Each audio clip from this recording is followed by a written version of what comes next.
Learning kitesurfing has its moments. Wind too strong, then nothing, then chaos. But here, it's different. This is Mar Menor, a super huge saltwater lagoon in Spain.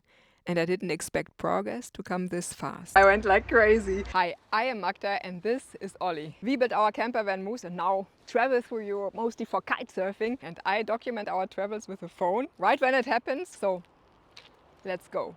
In this video I'll show you the Mar Menor Lagoon and its kite spots and take you along kiting for a few winter weeks here so you can see what kiting in La Manga feels like. Let's start from the beginning. Since Tarifa was impossible this winter, we drove up the east coast to check out this candid place.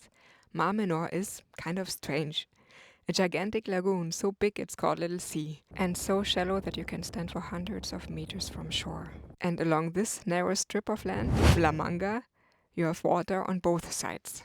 There are a bunch of different kite spots here, and which one works depends on from where the wind blows. We stayed mostly here, Playa de Vivero.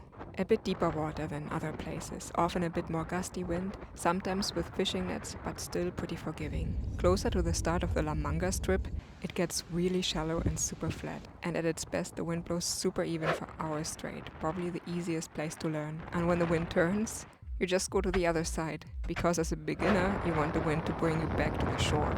We usually went to Los Urrutías. If you already know what you're doing, there's the ocean side. And if you want it real scenic and are into wave kiting, and also don't mind a long and winding bumpy road, this is Cal Blanque.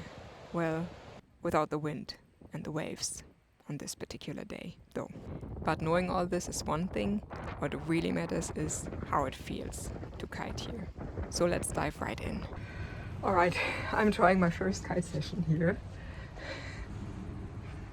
at the Lagoon in La Manga, Mar Menor, and yes, I'm a little excited. The wind is pretty strong, but it goes up like very quick. Actually, at first I didn't even get to go out. Are you going to kite?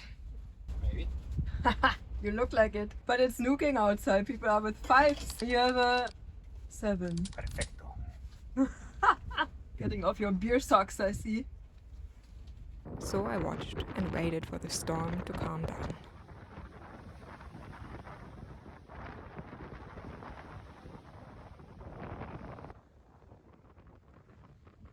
Slow down a little bit.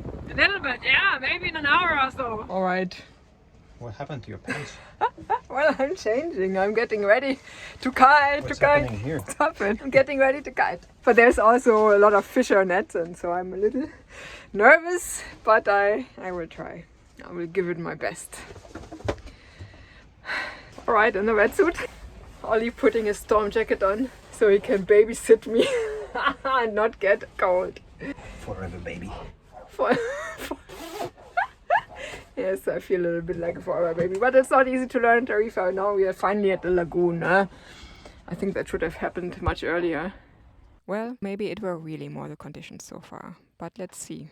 For now, I thought this was completely normal. Right, so just coming back after an hour, and it was light for the 7. So I got some water starts in the one direction and water starts in the other direction. The water start is when you finally get pulled onto the board by the kite. But there were the fisher nets, so they couldn't go far.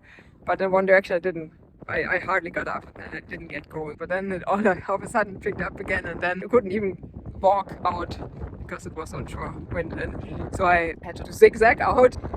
In the end, I had to eject because it was just pulling me. But I learned something. And now getting everything back to 0 so we can kite tomorrow. But it's so much fun!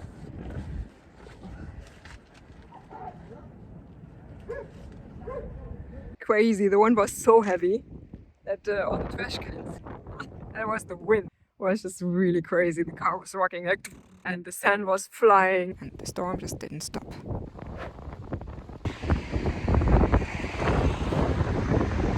Seven-day, a lot of wind and sunshine. How rare!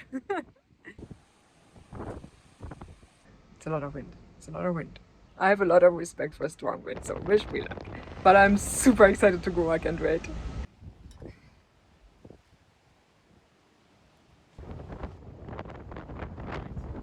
Well, that was a very short excursion.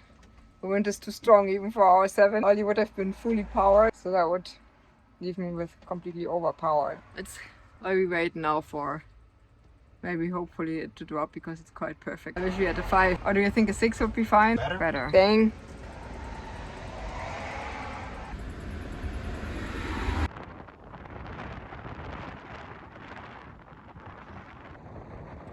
So sad. So super sad. Nice jumps. Other people are having fun. It's me. Up to now, this is kind of how learning felt like.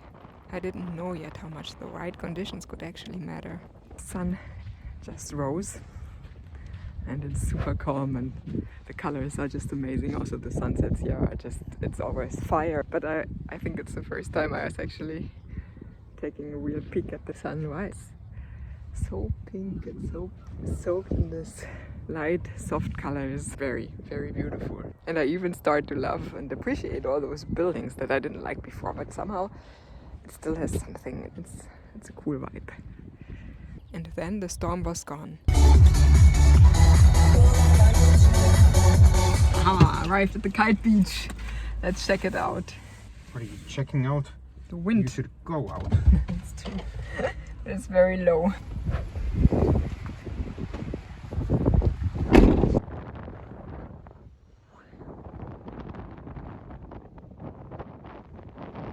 Alright, after yesterday the wind was too much and then it died, and today is the 12th day at the same spot, grabbing the wave. Can't wait. Same place, but now the wind was light and steady. And for the first time I felt like I could actually try. Alright, that was crazy. I went up and down and upwind, and I still didn't do the transitions, but I went like crazy. And forever, it was wonderful. I was just for 2 hours going back and forth and upwind. I never had to do the walk of shame. This is just an awesome spot. But let me shortly explain. Upwind riding means going against the wind, so you don't lose ground and drift down the beach. Otherwise, you end up walking back on shore. That's what people call the walk of shame. And suddenly, this just started working. And from there I started to feel like a real kiter. Just to be celebrated, all that back and forth going and upwind riding, getting out further and further against the wind. Well, that's life. Sitting in the sunshine, enjoying everything. And Ollie, so mean. Ollie doing the oil change. It's terrible. But I cut the bottle. I feel bad. Oh. And in between all of this became the life. Wow, I was just the only one out here for an hour, going up and down and very low wind. But I had a big 12, and so I had a good kite for this. Yeah, it was pretty amazing. In the end I had to self-land by crashing it because nobody was at the beach. Now there's a beautiful sunset. It's always really beautiful in the sunset here. Like the clouds get very, very colorful, and then it's pink and purple. Maybe today it's gonna be like this too again. But now I'm getting the kite.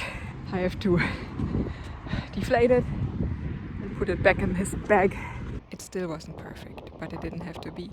I could go on my own, and that was pretty awesome. Independent rider, check.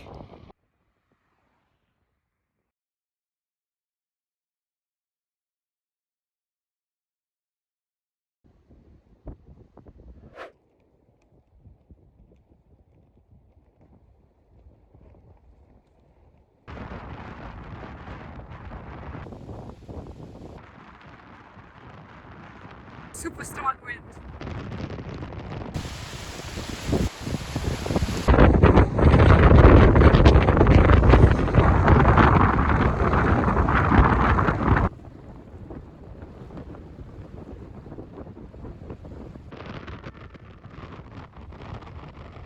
It's too strong. But Ollie's jumping like a crazy rabbit.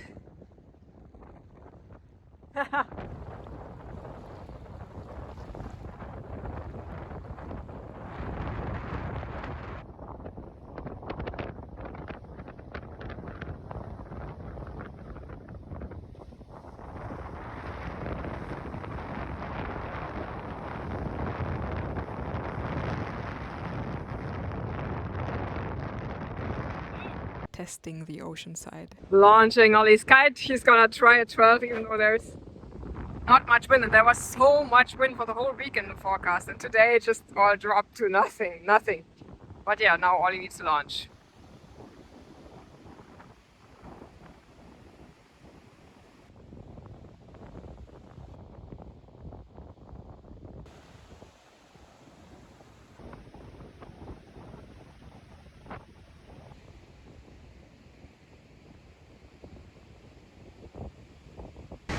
Not enough wind, Ollie self-landed.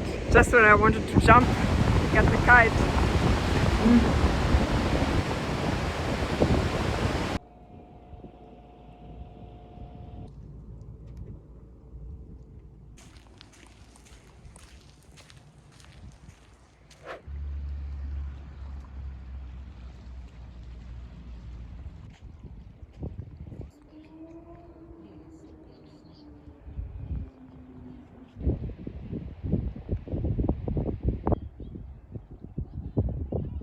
So yes, today is a super calm day, and it's also very, very warm. It's 23 degrees. I'm actually in pants, in short pants.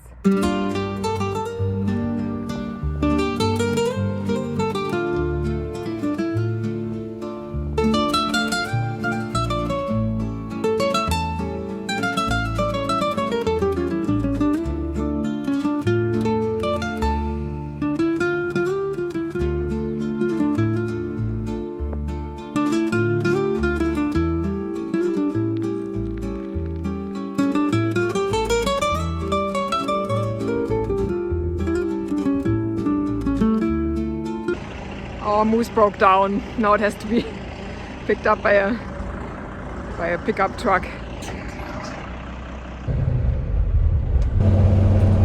So we got to see Cartagena, the closest bigger city, beautiful as all Spanish cities. Did we get our moose back? Well, I guess you'll have to find out next month. I thought learning kitesurfing was just hard, but now I see it depends so much on where you are. And when the conditions are really good, it just starts to feel actually easy. So should you come to start or continue learning kiting in Mar Menor? Absolutely yes.